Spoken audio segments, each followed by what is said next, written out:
Hello and welcome to the RKMS podcast. This series is going to be talking all about RKMS, who we are, where we've been, where we're going, and a little bit about ourselves. And let's start off by introducing ourselves.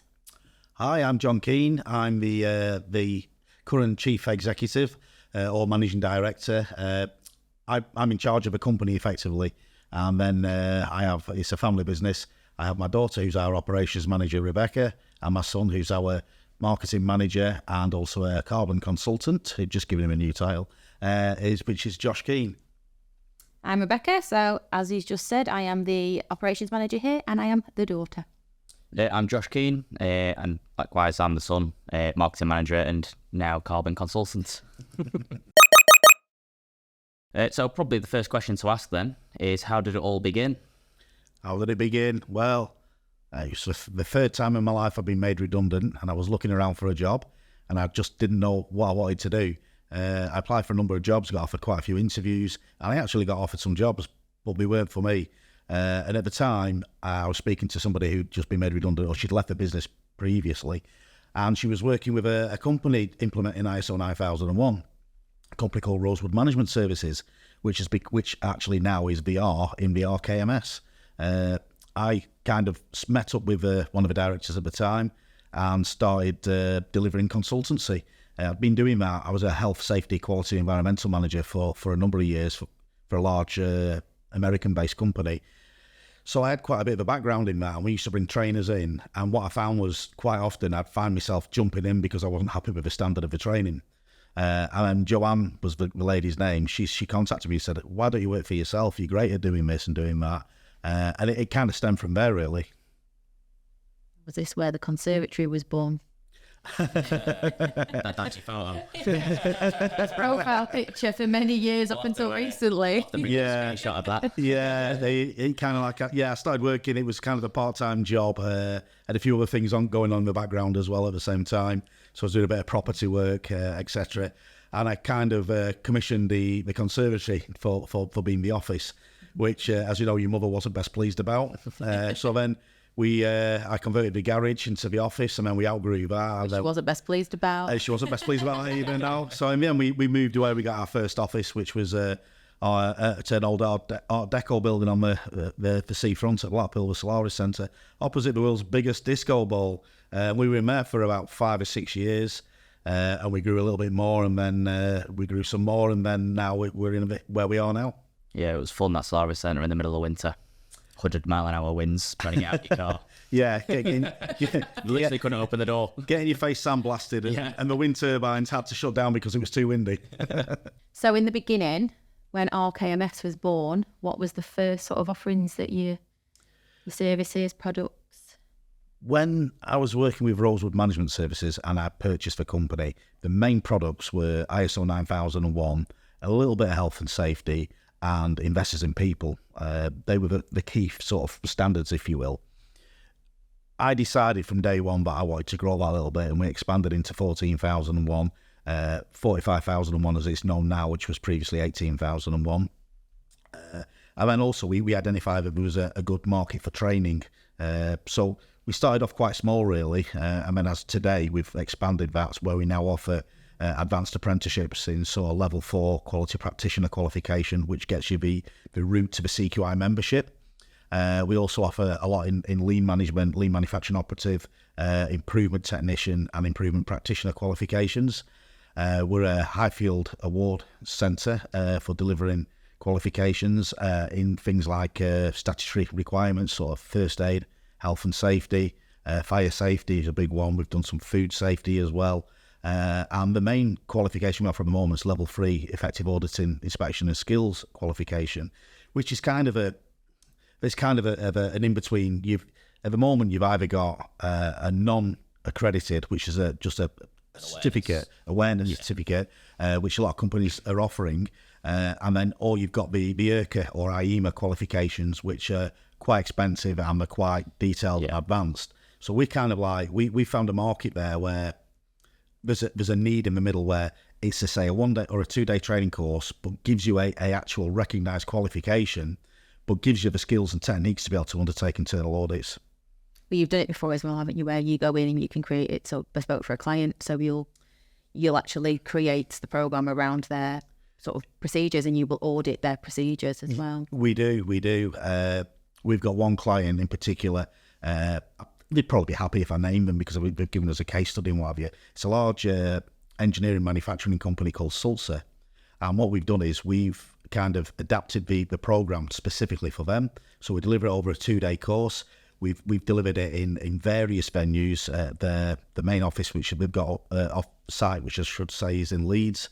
We've delivered it in Birmingham. We've delivered it in Falkirk. We've delivered it in hotels up and down the country. In fact, I think we're running a training course next week, and that will put the number of people we've trained to over 100, which is some going for a business. Yeah. So you mentioned ISO standards there, so 9, 14, 45. Obviously, there's various others. Just for people that are aware, or maybe not aware of what those numbers are. Yeah. What is that in English? Used to say a Queen's Award for playing English. It'll now be the King's Award for playing English, won't it? ISO is the International Standards Organisation, and what they do is they develop standards for management systems. So it's the way that you operate. So, for instance, ISO 9001 is the international standard for quality management. So what that means is we as a company operate in a certain way. We make sure that we record incoming inquiries. We provide quotations or proposals to clients, and what we do is we're bound by that standard to be able to deliver what we're saying we're delivering. So in other words, we check that we've got the right competence, we've got the right skill set, we've got the right materials, we've got the availability, and we can meet the customer's needs. That's all part of contract review, and that's what ISO 9001 is about. It's about making sure you're able to meet your client's needs and expectations. In reality, it's about enhancing that and exceeding their needs and expectations, making them, and you want to come back to it, yeah. 14,001, again, it's an ISO standard. That's more about protecting the environment. So it's about reducing the amount of raw materials that we use, the amount of waste that we generate, the pollution that's generated from what we do, the emissions to the atmosphere. Then when we've got 45,001 now, I use the old terminology there. ISO 45,001 is an occupational health and safety management system. So all that means is we assess the risk to our employees, to people that we engage with, the general public. We look at what risks are associated with how we operate and what impact that could have on them. So we are making sure that we don't cause injury or ill health to the general public or to the people that are involved or affected by our activities, you will. So quality is all about protecting the customer. Environmental standards are all about protecting the environment. And 45,001 is all about protecting people. Why would a company want these standards? Why would they need them? What relevance is it? There's a number of reasons. Firstly, and what we love to come across, is a company wants to improve the way that they operate. So they want to use it as a catalyst for improvement. And that's the best way of implementing the standard, because you've got the buy-in and everybody's interested in it. One of the other reasons why companies come to us is because their clients are demanding it. They're saying, unless thou has ISO 9001, you'll not be able to tender, you'll not be able to work for us. And the same with 14,001, 45,001, and more increasingly 27,001. So they will find it's a barrier to business if they don't have those standards in place. You talked about 9, 14 and 45, so what is 27? 27,001 is, again, it's an international standard, and that international standard is for information security. So basically what it is you're making sure that you're taking simple steps to, for instance, you don't leave computer screens visible from external windows, for instance, so people can't see personal identifiable information, that you're protecting data, that you've done all the measures that you can to prevent being hacked, getting malicious software put onto your server or onto your systems, so that it creates a problem, or even worse, you spread a virus to your clients. Yeah, it's not just ISO standards as well. There's also PAS standards or UKCA marking. You'll know all about PAS. Yeah, PAS 2060, carbon neutrality. Yeah, that's where I got my new title of carbon consultant from.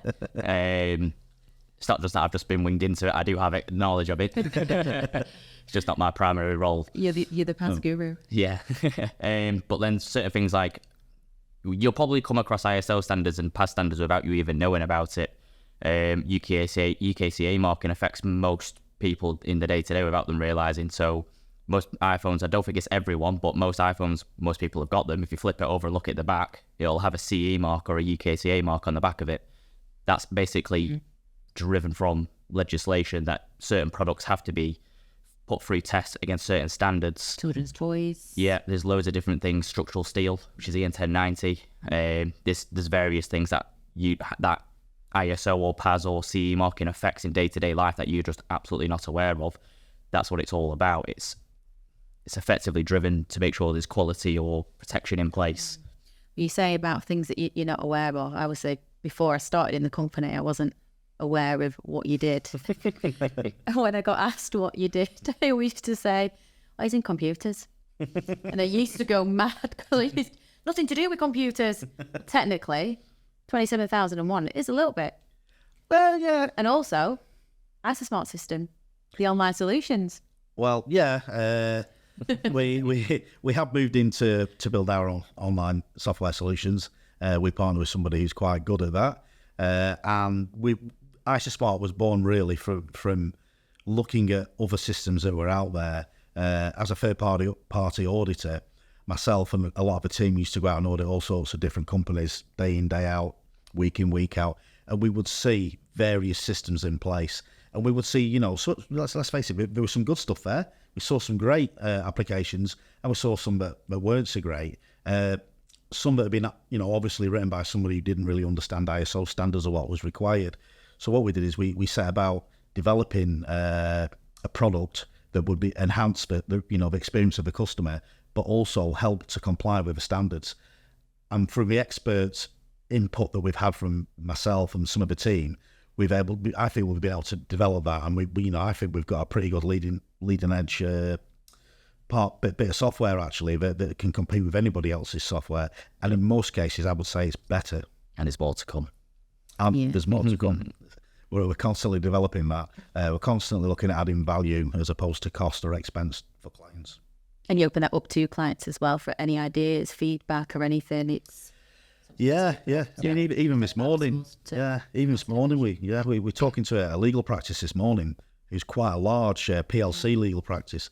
And one of the things they said that they wanted to do was look at the case management and the audit of the case management, and could we develop a module that would allow them to maybe answer the questions and then get some analysis and data from it, so we can maybe give it a percentage score of compliance when we do it. So we've got a bar to aim for and benchmark against. And yeah, that's something that we can absolutely do. We can develop software modules based around clients' needs. That's something we try and do across the board, isn't it? Try and sort of streamline everything, condense it all so that you're not looking at sort of 5,000 pieces of paper. It's all sort of in one place, and everything is kind of covered. So that approach we kind of take sort of the lean management sort of approach, don't we? Yeah, we do. We always say we practice as we preach. So the analogy of KISS, isn't it? Keep it simple, silly Billy. So we try and do it that way. Why write 5,000 words and over 20 pages of A4 when somebody wants a one sentence or a paragraph that they need? So we keep it short and as sweet as we can, so that people can read it, find the relevant information. If it needs to be a little bit more detailed, then we put that in the work instruction. So instead of having a procedure that contains, say, 10 work instructions, we'd have one 3-page procedure and 10 pages of A4 separate and point out to. So if it's how do you input data, rather than having to read through everything in that procedure, they can just basically click on that link and open up how do you input data and get the fingers on the information. And you know what you're looking for then, looking for how to input data. You're not searching through pages and pages and pages. Exactly. Talking about topical subjects, you mentioned about CE marking and UKCA before. There is a piece of, it is European legislation, but it was adopted by the UK, which is the construction products regulations. You mentioned EN 1090 earlier, and that's a European requirement for structural steel. Now, in the UK, we don't really have a problem with pour welding, and we don't really have a problem with seismic movement either. However, in other places in Europe, there is a problem with welding, and there is a problem with earthquakes and seismic movement. So therefore, they have to be manufactured in a certain way that's going to withstand that. So that's an example. Another example, obviously, there's issue recently with Raki, the aerated concrete within schools and public buildings. It was a cheap product at the time. It was cheap to manufacture, cheap to install, and it helped do a lot of building in sort of like the 1950s, 1960s. However, the CPR now, there is a standard known as probably an EN standard, a European norm, which can become an ISO standard. It can be a British standard, or it can be a German standard, DN, etc. There is a standard for concrete lintels now. So basically, if you manufacture concrete lintels, you have to make them to a certain standard. Those standards weren't around 50 years ago. So that's why, you don't hear about standards, but they're there and you're affected by them every day of your life. Now, in 50 years' time, it's unlikely that concrete lintels are going to sort of fall apart the same as we've seen recently. So is there anything that's sort of hot topic for any companies that they should be looking at the moment? I would say probably the hottest topic around at the moment. There's two mainly. There's a skills shortage, and the other one is the race to net zero or decarbonising the economy. I've attended a few round tables recently, one at BAE Systems, and they were basically saying that the way that you can add value add value or add credence to what you're doing is to give them data, and the data is all around carbon. It's becoming difficult to work with large companies now if you're not measuring your carbon. You've got, for instance, we just worked with a laundry who's applying for an NHS contract, and the government state that if you have more than £5 million a year in public funding, then you need to have a carbon roadmap and you need to be looking at net zero by 2040. This particular company don't have £5 million, but they've had to answer all those questions and they've had to prove they've got a carbon roadmap. So although the threshold is officially 5 million, in reality, it's a lot lower than that. And certain larger contracts are cascading that down, because if they're getting more than £5 million in public sector funding, then they've got to demonstrate that. So they've got to go to their supply chain. So in theory, even small business are going to be affected by this shortly. And it may be that you can't even tender for somebody unless you've got a carbon roadmap. Yeah, we've seen it quite a lot in tenders that we've come up against. Not even government contracts, tenders that are asking for it.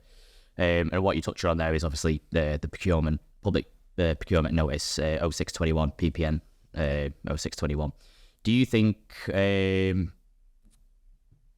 current sort of recently Rishi's sort of plans, bit of a roadblocks in place, cutting back on that, would that affect the PPN 0621 or any future? I don't think that will affect it. The reason for that is that the institutions are bought into it and they're committed towards it. And I know there was a talk of, let's roll back the rollout of electric vehicles or net zero vehicles, should I say, zero emission vehicles. That I think was more of a capacity of a national grid and the ability to be able to do that. I think the goal is still there. It's still to decarbonise the economy as much as we can, but we've got to do it in a sustainable way. And if we stop selling diesel and petrol cars tomorrow and everybody went to electric, there would be a shortage. There'd be a shortage of electricity as well. So I don't think at the moment these things will significantly affect it. I think there's massive buy-in and there's massive pressure throughout the world to reach net zero, and Britain wants to be seen as a leader in that. And I think, if anything, it's only going to strengthen going forward the requirement for being carbon neutral, if you will. I think the areas that might be affected by that, and where you've got to be careful of, is there's been some high-profile cases of what we call greenwashing recently. So you've had some pretty big names, HSBC. You've had Lufthansa that have been accused of greenwashing. Now, I'm sure they've gone into everything thinking they were doing the right thing. But as we know as a company ourselves, we committed to becoming net zero. And we're not net zero yet. We've still got work to do. However, we are carbon neutral.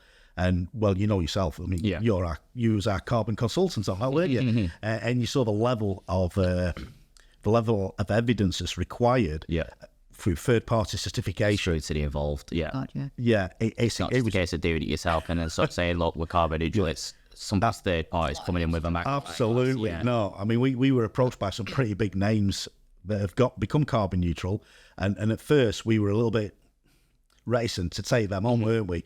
However, knowing what we know now with some of the names that we've worked with a high street bank, for instance, we've got them carbon neutrality. We know the level of evidence, as you say, is incredibly higher than it is for somebody just coming along and saying, yeah, RKMS, I'm happy that you've measured your carbon and you're reducing it. Yeah, it might be that they actually come across, and obviously just sort of blasé, they actually are legitimately coming in and going, yeah, that's fine. Yeah.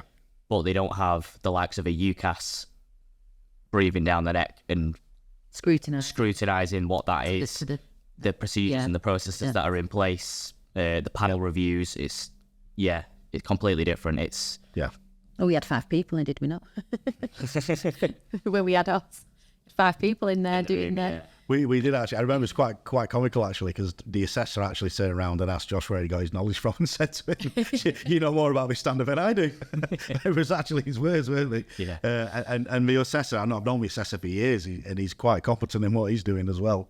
Yeah, there's many late nights reading and researching and learning. Yeah. Well, that's what it's all about, isn't it? Really. Yeah. You know, the quicker you can do that reading and learning, the quicker I can retire. You read, I'll do. Yeah. Okay, so where do you see sort of the future of the business going? What's kind of your thought process behind that? Well, we've put a succession plan in place, as you know. I mean, you know, you're our operations manager. Josh is a marketing manager, stroke carbon consultant. I see it. You know, the problem with consultancy is it's not something you can just say, I want to be a consultant, and then tomorrow you become a consultant. Mm-hmm. You need to have a very good broad background knowledge in different various industries, and that doesn't happen easily. I've been quite lucky in my career path. I've worked in manufacturing, I've worked in electronics, I've worked in production, and I've worked in chemicals and what have you, and I've owned a bakery, and all sorts of little things like that kind of help you know how processes work and how things work. And obviously, you know, we've got the program at the moment where you're doing a bit of shadowing. Josh is doing a bit of work with the carbon stuff, and that fits quite well with his skill set. You know, we've been a bit of a bean counter, so he can sit there, he can look at the numbers, and he can crunch them. And that, you know, and then your personnel skills and working with people, we can get you in there working with clients and looking at how we can make improvements and what have you that way for clients. So basically, we're going to rule the world. Jeez, I've had enough.